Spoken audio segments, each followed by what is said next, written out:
What we're going to start with today is what I would call the innovator. His name is Mr. Randolph III. He's president and founder of Shield Strongholds. He's also the president and founder of, Shield Strongholds is a fractional CFO company that specializes in providing business and franchise owners with all the perks and benefits of having a full-time CFO and business succession planner, but for a fraction of the price. He's a partner and consultant with the Franchise Consulting Company, the largest American-owned franchise consulting company in the world. He's the author of the forthcoming financial literacy book, The Miracle Money Vehicle, How to Make Money Make Babies. This gives individuals and business owners a step-by-step guide on what they need to do to have the option to retire or exit their current position in less than 5 to 10 years, properly structured and funded trusts and tax strategies. Also, he's the host of the Entrepreneurship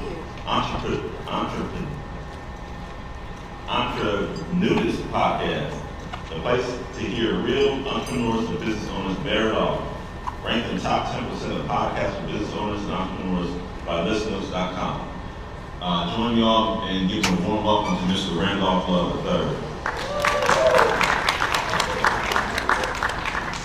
Hello. And it's the Entrepreneurship podcast. It's a play on words. It's a place to hear real entrepreneurs and business owners bear it all. You know, I gotta do something to get people to listen to me.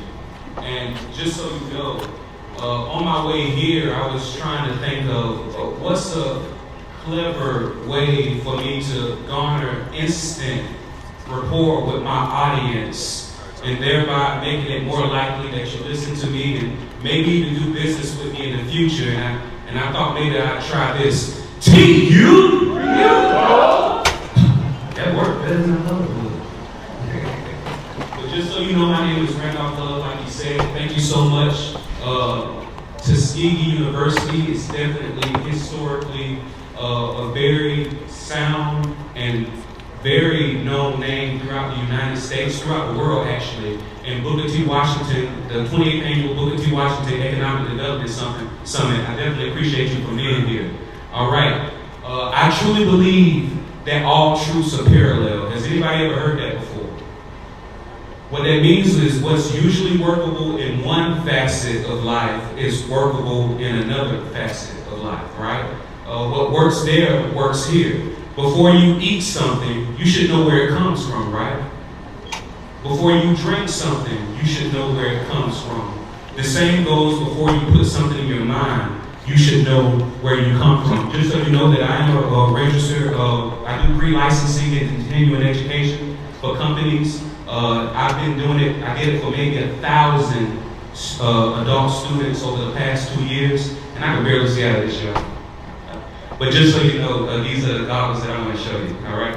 All this steam got in my eyes, so I got to be able to see them. But just so you know, I'm a registered pre-licensing and continuing education provider with the Florida Department of Financial Services. I provide training and consultation for corporate, federal, state, and local governing agencies. I assist individuals and business owners with tax minimization planning. I am a partner and consultant with the Franchise Consulting Company, and I've been doing this for over a decade. I know I seem young. I started as selling insurance back in my 20s, and I retired at 31. I recreated for a year, but what happens when you recreate? Anybody knows what happens when you recreate? You recreate. I think words are very, very powerful, and words aren't an accident. So once I realized that the reason why a lot of people did not have the situation that I had is because they did not know, that's when I figured out that I needed to start educating people on it. So here's the disclaimer. Of course, I have to do a disclaimer, right? I am not an attorney, right? And this is information, not advice. I'm going to say this is information, you say this is, I'm going to say this is information, you say not advice. This is information? Not advice. This is information? Not advice. Y'all not about to sue me. All right, so if you were here yesterday, you should have received one of these. Basically, it breaks down how very successful families keep the money going, all right? I think a lot of you are business owners in here because this is the Economic Development Summit. However, I know some of you are not. But did anybody know that the tax code was created to help business owners, not individuals? So even if you don't own a day-to-day business, it's best that you learn how these people do it, all right? One of my mentors, I want to tell you about it. Has anybody ever heard of a small company called ClickFunnels? It's a marketing company worth over $500 million, right? It's run by Russell Brunson. My business partner, a person that I meet with every month, a person that's educating me, is his father, Ross Brunson. And as the twig bends, so grows the tree. And Ross taught me what he taught Russell. He said, people hate to be inconvenienced by weather, right? They hate it. They hate the rain. They hate the hail. They hate the snow. So what did they do to keep them from being inconvenienced by this weather? They built a structure over them. But they didn't just build a structure that has one room in it, right? They got a kitchen to cook things in. They got an entertainment room to entertain their guests in whenever they come into town, right? They have a bathroom to clean themselves in. They have a bedroom to sleep in. You're not going to relieve yourself in the kitchen, are you? You're not going to cook anything in a bathroom. You're not going to entertain someone in your bedroom. I guess it depends on who you entertain. Right? But you get what I'm saying. Every room has its own function. What I said, all truths are parallel. The same goes for business entities. Most of y'all know about LLC, limited liability company. Who in here has a limited liability company, LLC? Right? Now here's the thing. LLCs are good at doing what it says it does. LLCs are good at limiting your liability. But I'm almost positive a lot of you have what's called a single member LLC. And what that means is, if you get sued, how hard is it going to be for them to show that you're using business money for personal and personal for business? It's going to be real easy. And what they're going to do is they're going to pierce the corporate veil, right? So, yes, all right, single member LLC, that's titled in your name, they're going to pierce the corporate veil. All right, but let's say that, for whatever reason, that the LLC does what it's supposed to do, and you have it set up the right way. Even if it limits your liability, does it help you with taxes? No, because it's considered a pass-through entity, all right?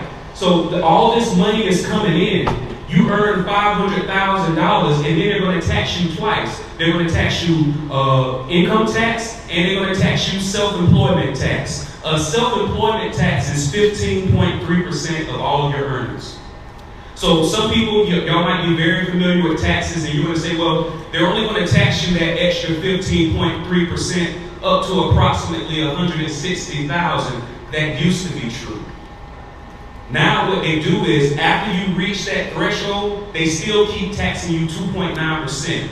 That 15.3% is made up of your Social Security and your Medicare. Does anybody know that as long as you made at least $4,000 a year over the past 10 years that you already fully funded your Social Security? And it doesn't have to be consecutive. If at any point in the past 10 years you made at least $4,000 and you contributed to Social Security, you already fully funded your Social Security. So what that means is all that extra money is what? Gravy. Y'all want to keep giving them gravy? I know it's good, but are they handling your money correctly? Even if you believe in paying taxes, even if you know that it's a reason for it, and I believe it's a reason for it as well. I met some very good people here in the city of Tuskegee and the county of Macon that definitely knows how to spend this money and help y'all out, right? But when I'm talking about the federal government, why do you want to keep giving it to people who maybe might be mishandling your funds, right? So what you're going to do is that single member LLC, instead of putting it in your personal name, you create what's called a holding company. Now this holding company does no business with the public. Why is it important that your holding company do no business with the public? Listen, I've been around this area for a while. Y'all know what usually happens when you're dealing with bad actors. people who feel like maybe you shouldn't be as successful as you are, and maybe they might fall on accident, right? You don't want to deal with those bad actors. You don't want to deal with those frivolous lawsuit people. So what you do is you do no business with the public with your holding company, and your LLC, that's a holding company. So instead of you having a single member LLC with your personal name on it, you have a single member LLC that's owned and managed by your holding company. And this holding company is going to be an LLC treated as S Corp. Has anybody ever heard of an LLC treated as S Corp? Why do we do LLC treated as S Corp?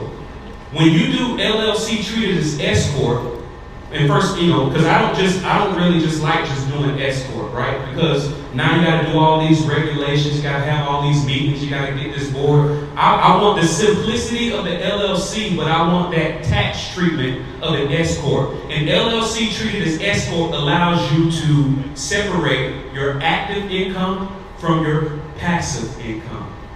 What the government has decided is if your money is making money, it doesn't need Social Security. If your money is making money, it doesn't need Medicare. So let's say you earn $500,000 a year with your LLC. You can say, I'm paying myself as an employee $60,000. The other $440,000, that's just what I'm receiving as an investor in my company. How many of y'all use your own personal money to start your business? Guess what? You are an investor in your company. And therefore, you should get the benefits of being an investor in your company. You should be able to earn money without the liability and without the additional taxes. Because what happens is, after you reach that threshold of approximately $160,000, yes, they're going to cut off that Social Security, but they're still going to keep charging you 2.9% for Medicare, right? Medicare, is it good? Y'all like it? Maybe. All right. There are better options. We can talk about it if we ever work together, right? But it's something, right? But so after that 2.9%, if you are single, after you reach that $200,000 threshold, they're going to charge you additional 0.9% of all your money on top of that 2.9%. If you are married and you reach that $250,000 threshold, they're going to charge you an additional 0.9% on top of that 2.9%. But what if you're married filing separately? If you're married filing separately, what they do is they start charging you that extra 0.9% at $125,000. Because the way they say it is, you're choosing not to get this benefit of married filing jointly. So since you're doing married filing separately, once you get $125,000, they're going to charge you more. The government treats married filing separately like lepers, right? Okay. So now that you realize the benefit of having an LLC treated as S Corp allows you to separate your active income from your passive income, right? And then you got that silo of having an LLC that does business directly with the public, not owned by your name personally, but owned by your business. Why do we do that? So a lot of y'all are familiar with if you do something and you cause liability with somebody with your LLC, then you're limited liability only to the assets that's inside your LLC. But what if you're just driving one day, you get into an accident, and the baby dies in the other car? That's easily $1 million judgment against you. So what do they do when you can't pay a judgment against you? They go after everything you own. So yes, you protected yourself with the LLC, but because you as a person got into that accident, now that LLC is potentially going to get liquidated, right? However, because your holding company owns your LLC, and the LLC that's your holding company is an LLC treated as S Corp, limited liability, limited taxes. Now, after you've taken care of your liability and your taxes, you do what's called a capital contribution. You're going to pick a state that allows you to start an entity that does not have your personal name on it, that does not have your address on it. If you look up my name, I own relatively nothing. If you look up my business, it's owned by a holding company. But you're not going to find my family bank. Now, a lot of people don't know about this entity. It's called an LLLP, a limited liability limited partnership. You can ask your CPA about this. They probably don't even know this exists. But it's a real entity. And what you do is you domicile your entity, your LLLP, in a state that allows you, once again, your personal name isn't on it, your address isn't on it. Nobody can find it. However, and once again, we're not doing this to take advantage of people. We're doing this to protect ourselves from the frivolous lawsuits. Okay? And once again, this is about generational wealth. You can't start talking about passing on wealth from generations if it gets taken before you even go. So it's all about taking care of the foundation first. You have to secure your foundation before you start talking about a chandelier in the foyer. Do y'all agree? Y'all get that reference? Okay. So why do I domicile my company, my family bank, and that's what I call it. And I'm gonna let y'all know a good state to domicile your family bank in. Wyoming. Why do a lot of wealthy people domicile their family banks in Wyoming? Once again, not only is it private, but Wyoming does what's called only charging orders. So whenever you get sued and then there's a judgment against you, a judge can issue charging orders or foreclosure, right? What they say is, hey, you just lost this $1 million lawsuit, right? And you owe this $1 million. And then if you do not pay this $1 million that you owe, then the judge can order a foreclosure on all of your assets. Wyoming doesn't do foreclosure. Wyoming only does charging orders. So what that means is, if by chance somebody finds your family bank that's domiciled in Wyoming, this is the first thing that's going to happen. Usually when somebody sues you, they're going to go to the attorney first.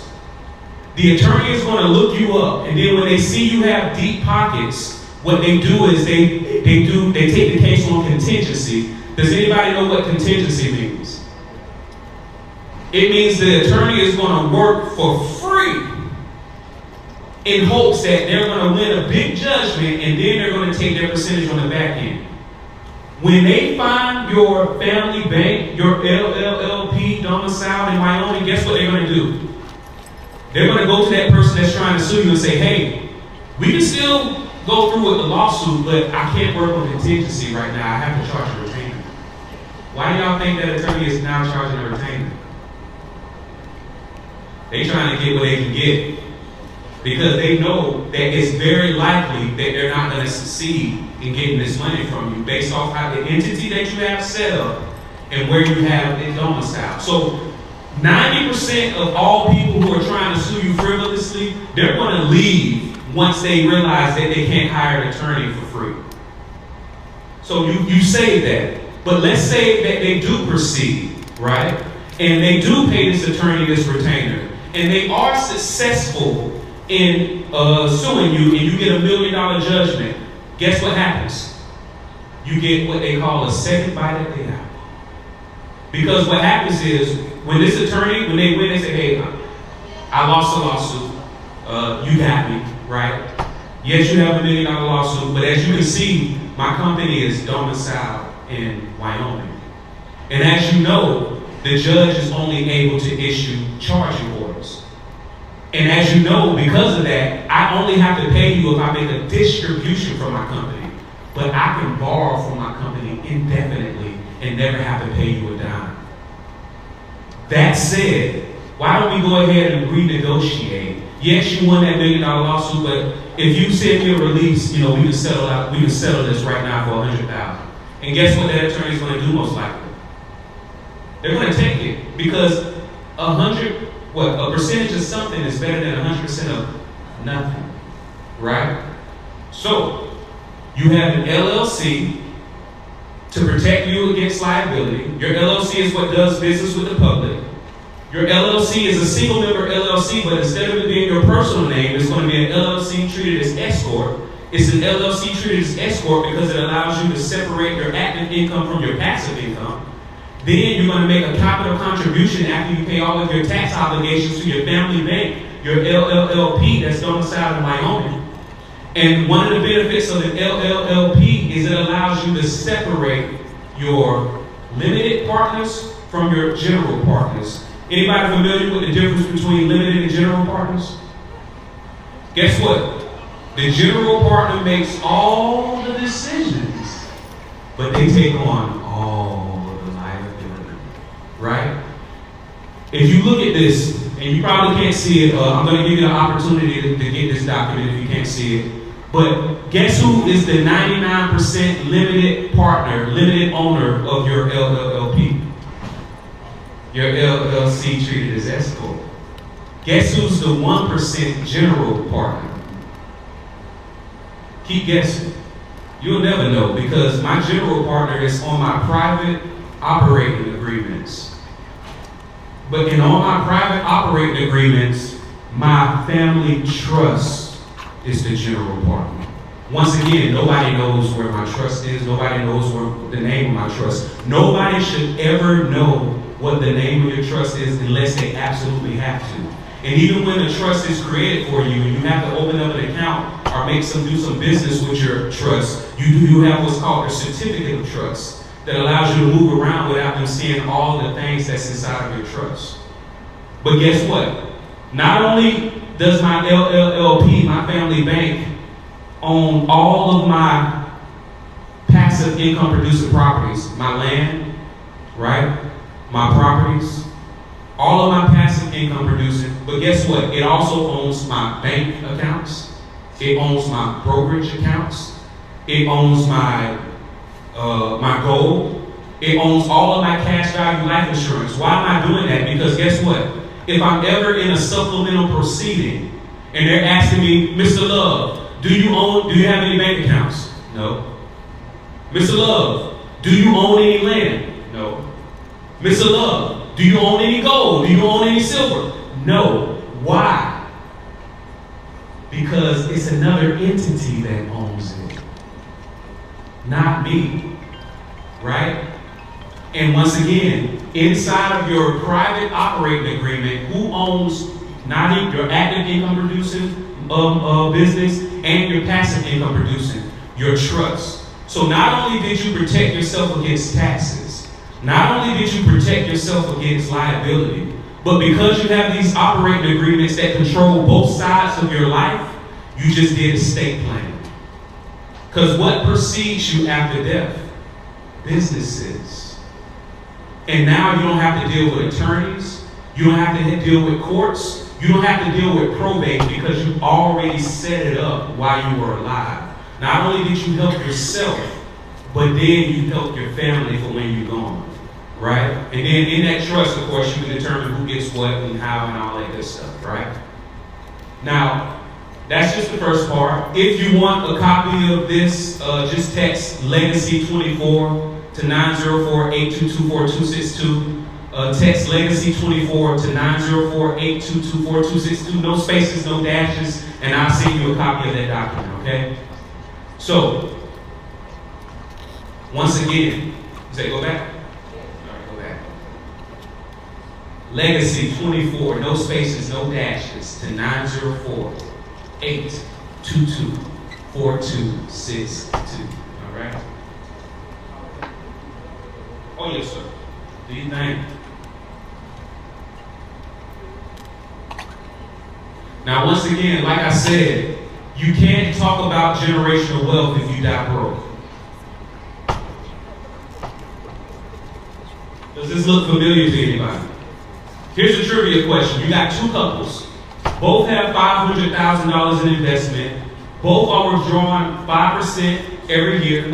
Both are getting an average return of 6% every year.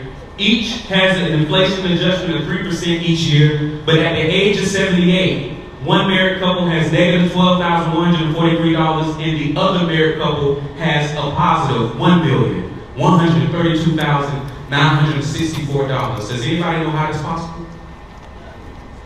I'm going to explain it. Why is one couple broke?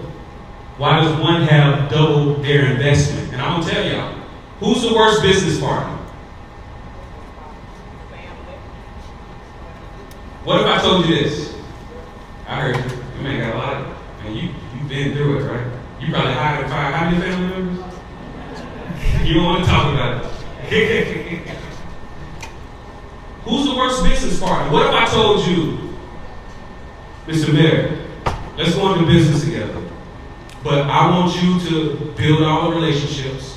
I want you to take on all of the risks. I want you to kiss all the babies, shake all the hands.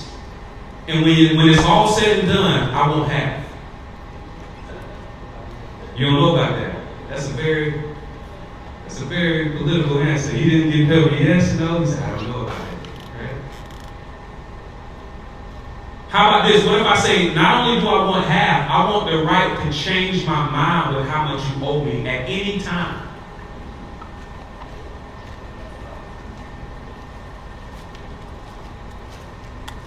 Anybody want that business partner? An IRA is an IOU. And I'm not just talking about IRAs, I'm talking about traditional 401ks, I'm talking about thrift savings plans, I'm talking about 403bs. If you actually print out your qualified retirement accounts and you look at it over a long period of time, guess what you'll see? You've been losing approximately 30 to 40% of your principal every 3 to 4 years. But you don't realize that. And when you actually see it while you're alive, anybody here has ever left a job and then they left their 401k with that job and then they went to another job? Don't it look like that 401k keep getting smaller and smaller because you're no longer contributing to it anymore? Out of 100 people, only 5 retire independently wealthy. 35 never make it to retirement age, and the rest are dependent upon the welfare of family and friends. What do you think those people were contributing to? Right? And I'm going to show you how taxes can adversely affect you using a illustration. If you take $1 and you double it every day for 20 days, did you know that $1 turns into $1,048,576 But guess what happens when you add a 25% tax bracket? That dollar just crashed dramatically to $72,570.64. What if you add a 33% tax bracket? Because there's a lot of successful people in here. Some of y'all are probably paying the highest tax bracket. It just crashed to $27,362.05. Now, I know what some of you are saying, well, good thing I don't have a traditional retirement account, I have a Roth. And listen, that's better than the traditional, but it is what it is. And if anybody don't know what a Roth is, if you take anything away from what I say and you still continue down the path of traditional advice, even though it didn't help the generation before you, even though it didn't help the generation before that, if you still follow down the traditional investment advice, at the very least, switch your traditional retirement account to a Roth. A lot of y'all are farmers. Let me ask you this. Would you rather pay taxes on a handful of seeds or a field full of crops? Which one? I'd rather pay taxes on the seeds. All truths are parallel. When you choose to contribute to a traditional qualified retirement account in hopes that your taxes are going to be lower in retirement than it is now, that's the equivalent of paying taxes on the crop instead of the seeds. Anybody, if you ever actually look at it, your financial advisor told you that your taxes are going to be lower when you retire. But here's what happens typically with people. When you retire, you're no longer contributing to a qualified retirement account. There goes that tax credit. Usually when people retire, you're no longer paying on a mortgage. There goes that tax credit. You end up paying the same tax rate, if not higher, in retirement than you did while you were actively working. It's the truth, but they don't tell you this, right? You actually have to look at it. So at the very least, if you still continue down the traditional way of investing your money, call your company and tell them you want to switch to a Roth. At the very least, pay taxes on the seeds, right? So who would rather pay the most possible taxes or the least possible taxes after learning all this? The least. And here's that couple. And here's how it's made up. Has anybody ever heard of required minimum distributions? What that means is, so some people, they try to get smart. So you're taxing me on my Social Security, and you tax me all this money because I'm pulling from my qualified retirement? All right, I'm just not going to pull from it. Guess what the government says? No. You have to pull a very qualified minimum, and let me know when I'm reaching my limit. I appreciate it. You have to pull a required minimum amount, and then we tax you. And guess what? Does anybody else know that your Social Security is able to get taxed up to 85%? A lot of y'all don't know that's what's coming for you. A lot of people think that when you retire, when you get your Social Security, it's going to be tax-free. No. Depending on how you have everything set up, your Social Security can be taxed up to 85%. So this is how it looks.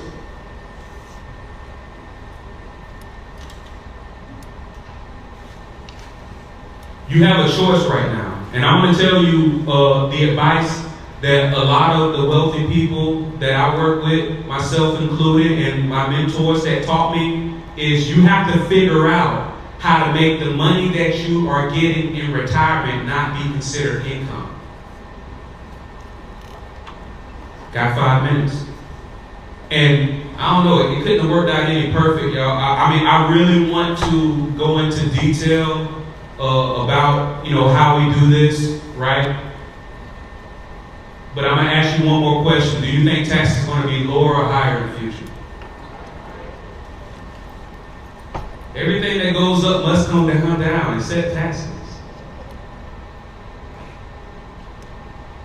So, Miss Colorful Williams, she's putting on what we're doing on September 24th. It's a free lunch and learn.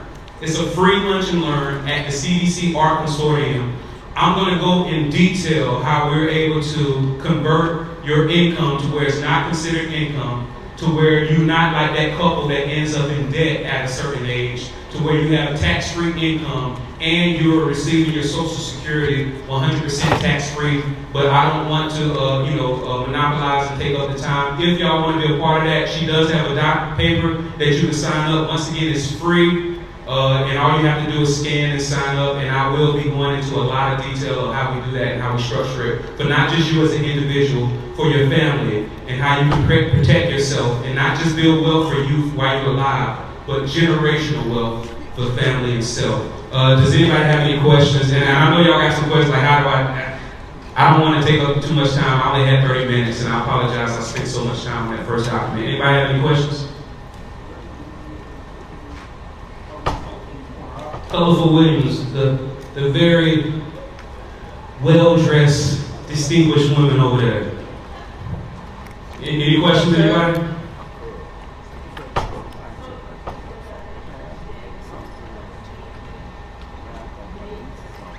It's Tuskegee Macon County Community Development Corporation at 608 Diggle Street. And if you come and sign up, money through links there. All right, y'all. I want to thank you so much. Once again, my name is Randolph Love III. I'm very, very honored to be here with y'all, and I'm looking forward to seeing you more in the future. Have a good day.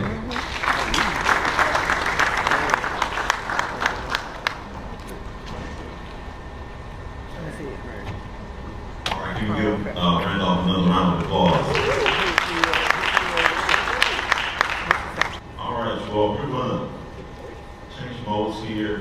We're going to do this semi-structured, but I know we didn't give my brother Randolph enough time to have questions, so I'm going to bring him back up so he can entertain some questions from the crowd. And then after he's done, we're going to we're going to go into our break prior to our 11:30 session. So I would say, and Randolph is good at working the room, so I'm going to allow him to have the mic and work the room and take questions from you all. Y'all thought y'all was through with me, huh?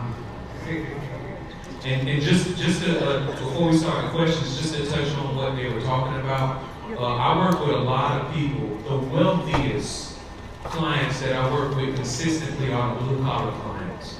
I work with attorneys, and I do work with some very well-known wealthy attorneys. I'm actually bringing anybody know who Alexander Shinar is? I'm bringing his business partner here in October, which is Galen Hare, and I'm bringing Galen in February. And Galen and Alex, they are name partners with each other. So, and that's one of my clients. He has a private jet. That's great. But the average attorney earns $80,000 a year. The average doctor earns $150,000 a year. And they both work 80 plus hours a week. Whereas I have my plumbers, my contractors, my electricians, $250,000 plus consistently across the board. So what they're saying is true, right? So any questions?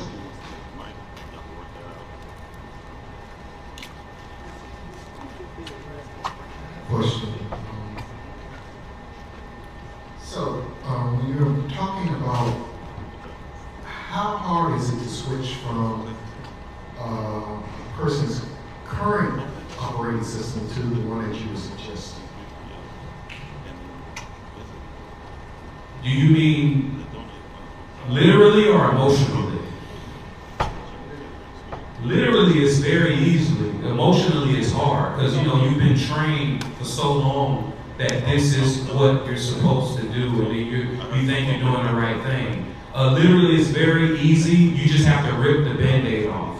When you do switch from a taxable strategy to a tax-free strategy, you are going to have to pay some taxes initially. However, it's better to pay a lump sum and then start down the right path than to pay a lot over a long period of time. Any other questions?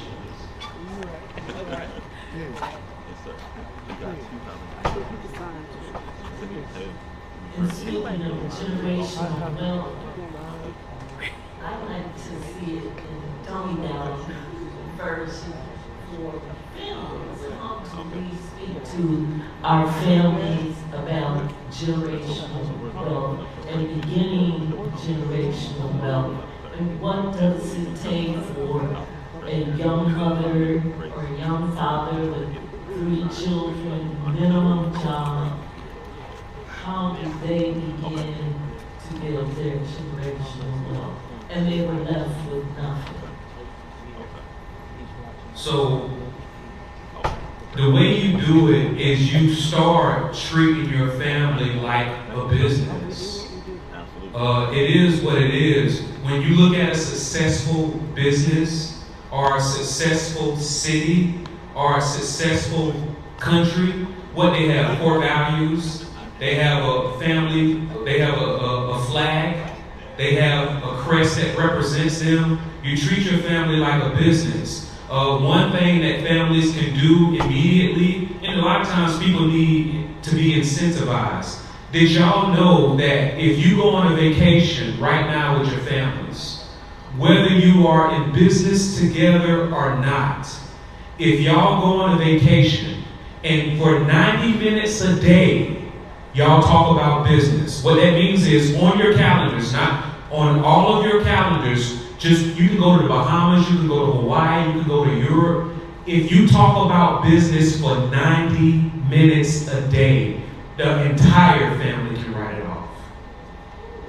So that's how you start. You got to understand psychology. You got to incentivize your family first.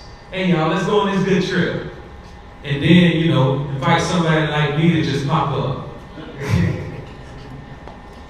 But, it is one of those things where when you start the cycle of contributing, instead of putting it into a traditional financial vehicle that, once again, it's felt the generation before you, it's felt the generation before them. Why keep doing the same exact thing? So once you actually just have somebody, because I'm good at talking to the right side of the brain. When I'm telling you my stories, And then the left side of the brain, when I'm pulling out all of the data and the analytics, you just basically need to treat it like what do they call it, intervention. Invite your family on a vacation. Show them in the tax code how, as long as we spend 90 minutes a day talking about business and strategy, we can write this off. And then bring somebody like me to do a family intervention. Any more questions? Oh. Just an observation, because I think when we're talking about generational wealth, sometimes we think that's easy. It's something that someone left me or gave me that somehow suddenly appeared from nowhere. So we do have to understand there's work involved, there's maintenance involved, there's that, like you said, that business side of it that we have to educate our folk about and to understand the obligations associated with the carrying on of that wealth. And when we talk about generation, we're talking in itself something for the future, not just us to maybe go on a vacation, but you understand? So, because that's sort of glamorizing it a little bit, but there are things that involve, and we do need to be educated. It's very intricate things involved with it. When you set up these trusts, and that's one of the things that I help people set up, you have two options. You can do what's called an equal distribution trust or an equal opportunity trust. I learned a long time ago the best thing that you can do for somebody is be somebody. People don't really respond to unsolicited advice. It can be the best advice they've ever received in their life, but because it's unsolicited, they don't get it. What I recommend and what I advise to the people that I work with is let's put your air mask on first, right? Let you operate on how it's supposed to be, right? And then when we set up your trust, let's make it an equal opportunity. What I mean by equal opportunity, it means that all of my people that come after me have access to this, as long as you do this, this, and this. One of the this things is we have to come together every year to educate the family on what we learned over the past year. And we have to go over the things that we learned from our matriarch, our patriarch. We have to go over our family curriculum. Just like this prestigious institution has a curriculum, your family needs to have a curriculum. And anybody that wants access to this generational wealth, you have to meet every year, and we have to discuss the curriculum that works and then bring in new knowledge to the family. So yeah, it does require work. Yes, ma'am. Any more questions? Heard?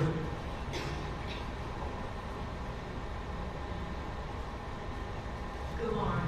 I'm very impressed with you. I've met you before. Yes.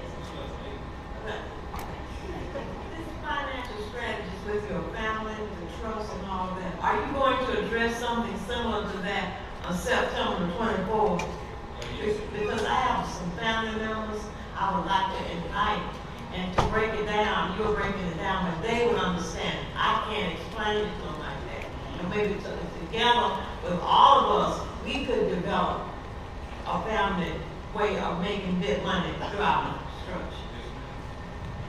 One of the things that I'm proud of is my ability to communicate on multiple levels. I grew up in a low-income family. I mean, I didn't know we were poor, but we definitely were, right? How many people didn't realize you were broke till later on, right?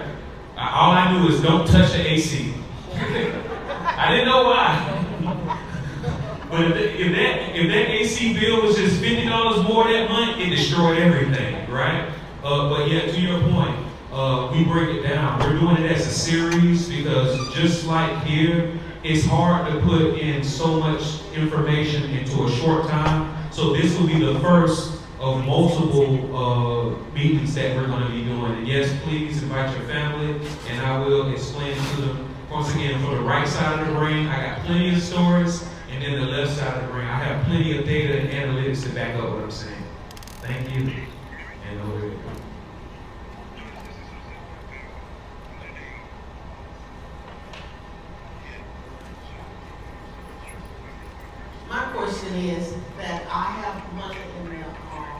retirement, the ROC program, and, I don't know too much about stocks and bonds, and it's been sitting there since I retired in 2014. And when COVID came in, like I took a block or something. But I want to know, with your company, will this accumulate my money if I put it on you, and at what %? And then, I heard you say in the first session that you did, tax. Do you know, I was taxed on this money when I worked for this money. And when I put it away and to get it out of my retirement, they taxed me again. I think that's unfair. I don't pay tax on this money. So why do I have to pay tax on my money again? And that's unfair to me. Double taxation. What taxation without representation? Revolution, right? And that's what we're experiencing. So to answer your question, the reason why your money dropped is because they have it tied into volatile accounts, meaning that, so there are 4 things that your money needs to be when you choose the vehicle that it's in. Most people only look at the rate of return first because that's what you ask people. How much would I make? All right? But rate of return is number 3. First, it must be liquid. It doesn't matter how much your money is earning. If it's earning 100%, 200% a day, if you can't get to it, does that matter? So the most important thing is it has to be liquid. The second thing is it has to be safe. What you're dealing with is when your money is tied into volatile or vehicle, you can go to sleep one night and wake up the next morning and you are 50% less. I remember in 2008, I was working in a warehouse, Winn-Dixie warehouse. The worst job I ever had in my life. Not good. I had to do too much. That's the only job that I was ever let go from, right? Because I couldn't keep up. But there were men there that were great at it. They worked there for 40 plus years. And guess what? We did the whole little celebration. I remember it was 2 gentlemen. We did the whole celebration. We had the food, we had the drinks. They got their company watch. And then they left. And then who remember what happened in 2008? They came back the very next week working like we never did anything. So to answer your question, yes, I do have a vehicle to where we can put it in. Now, the average rate of return for a lot of the vehicles that I suggest for people is an average rate of return of 8 to 11%. Now, does that mean that you're not going to get more some years? No. Does that mean that it might be less some years? No. But what it means is if it's put in the right vehicle, you don't lose. As long as you're not getting taxed, and as long as you're not experiencing volatility from the market, 8 to 11% is a lot of money, especially when it's tax-free. And hopefully you can come on the 24th, and I can go into a lot more detail on it. You're welcome. As a matter of fact, I'll do this for you.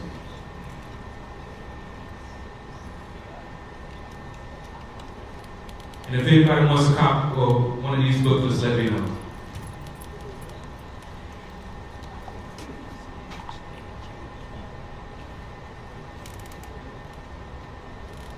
Any more questions?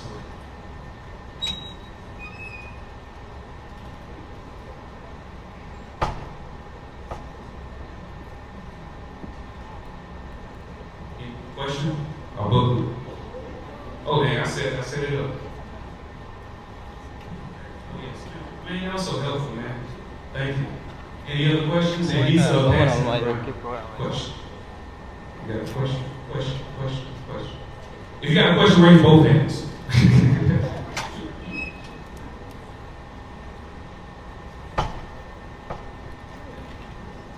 Okay, I'm kind of like you, aged out and didn't show it as much. On the second go around and did pretty well. Rolling that over into something similar to what you're talking about. Your suggestions or how to handle it, other than talking to you later. Man, I'm trying to tease the sensibilities. But I'll go ahead and say this, all right? If I told you that there was something that exists, well, first let me ask you this question. Anybody know what baking soda is? What are some clever things that you can do with baking soda? Feel free to shout it out. What's some clever things you can do with baking soda? Clean up. Did you say gas? Brush your teeth. It eliminates odor. It does a lot of things.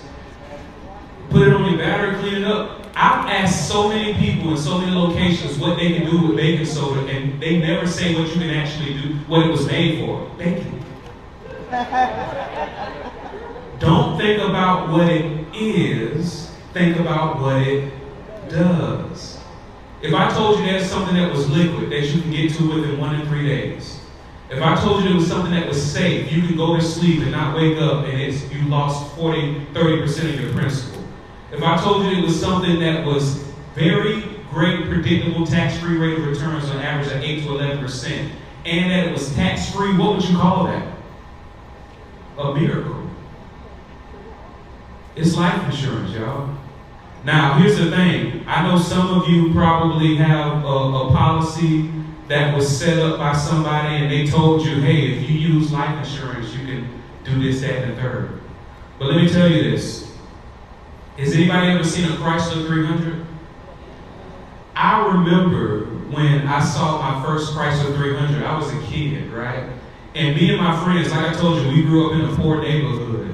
And whenever we saw a Chrysler 300 pass by, we would stop what we were doing. We would look at it pass by like, look at that car. It looks just like a Bentley. It looks just like a Bentley. And we would literally stop what we were doing and watch it pass by. Until one day I grew up. And not only did I see a Chrysler 300 and a Bentley parked right next to each other, they were both the same color and they were both back then. And it was at that very moment that I said a Chrysler 300 looks nothing like a Bentley. It's just a tool. A life insurance policy is just a tool. If you have a whole life policy, anybody, I want to tell you to write this down, but it might get too complicated. The way you figure out how much your money is making is you take the beginning value, you subtract it from the ending value, and then that difference you divide it by the beginning value, and that's what you get your percentage of return, whether negative or positive. If you have a whole life policy, take how many premiums you paid into it, then subtract it from what your available cash value is, and then whatever that difference is divided by how much you put into it, you will be shocked to discover that your money is earning less than 5%. And it's only 5% if you started the policy in your 30s and then cash out in your 90s. So what I tell people to do is, have you ever heard of a 1035 exchange? Now, a lot of people have heard of a 1031 exchange. Whenever you make money on a property that you sell and then you transfer that money to the property, a 1035 exchange says, hey, anybody in here, if you have a policy that's not performing like I said it should perform, bring it to me. What I do is I create a better, properly structured policy. And the way the 1035 exchange works is I have to take what I created from you and what your old policy is, and I have to show it to my carrier, and I have to show it to your old carrier, and they both have to agree that what I made for you is better. So even if this might be some of y'all first time understanding that life insurance is how these wealthy families are doing it, what they're doing is they are, as soon as the baby turns 15 days old, they're putting policies on the baby, and then they're making the trust the beneficiary. And what happens is the family members all have access to it as long as they come, like I said, the equal opportunity. As long as they come every year and learn and share and gain knowledge and pay the money back, they have access to it for the rest of their lives. If any of your policies are not performing like I said, let me look at it. I'll show you how it should be. But to answer your question, what I do is we rip the Band-Aid off. We take that lump sum, we put it into a properly structured index universal life policy, not a life policy. Because the reason why I like index universal life is, the reason why that whole life is earning an aggregate of only 5% over 60 years is because the majority of the money that's coming is used to pay for the death benefit. Or the properly structured index universal life policy allows you to do, it allows you to switch the death benefit from increasing into perpetuity to level. So now your cost of insurance is only 1%, and then you get to keep the rest as that tax-free money that I'm talking about. It's 3 internal revenue codes: 7702, 101A, and 72E. 72E says as long as your money is in a vehicle that's considered a life insurance policy, it grows tax deferred. 7702 says as long as your money is considered a life insurance policy and you access it correctly, you get it tax-free. 101A says as long as your money is in something that's considered a life insurance policy, whatever you have in it will blossom to a larger number and pass to your family tax-free. Did that answer your question? All right, let's go deeper.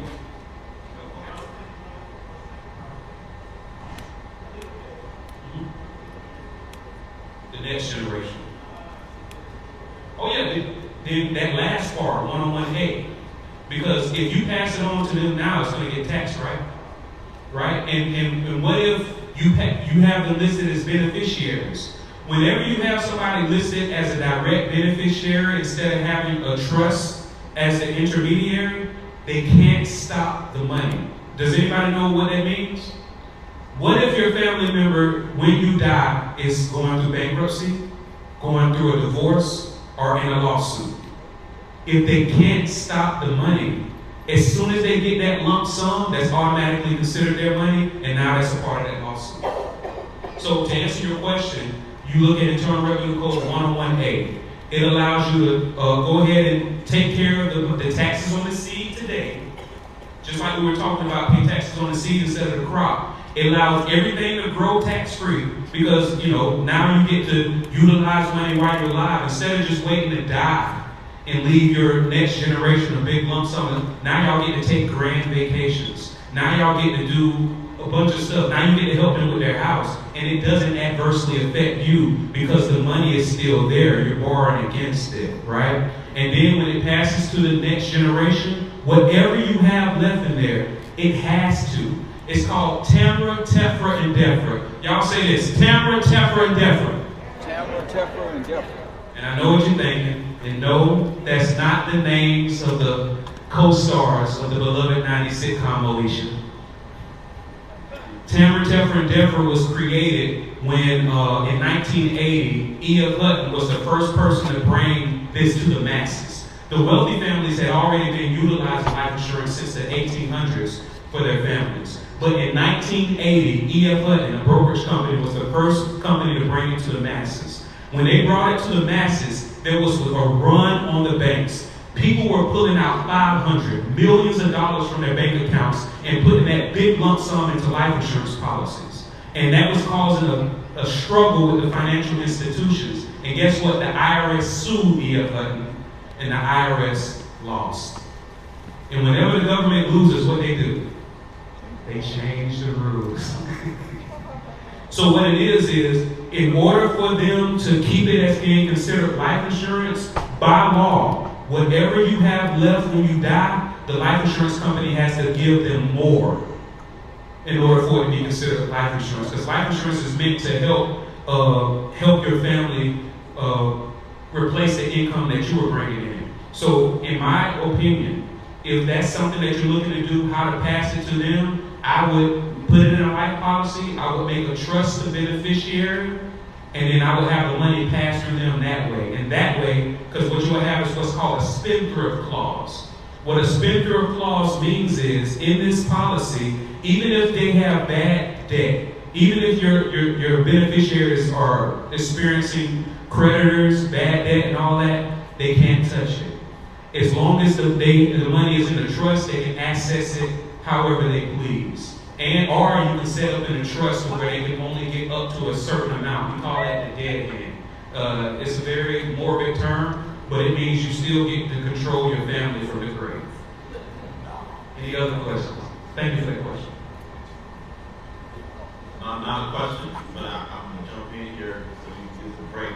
I want to thank you again, Mr. Randolph. And what's the date on that workshop? September 24th at Macon County, Tuskegee CDC. 11 a.m. What's the 24th? What day is that? 7th? Tuesday? Let's talk about that.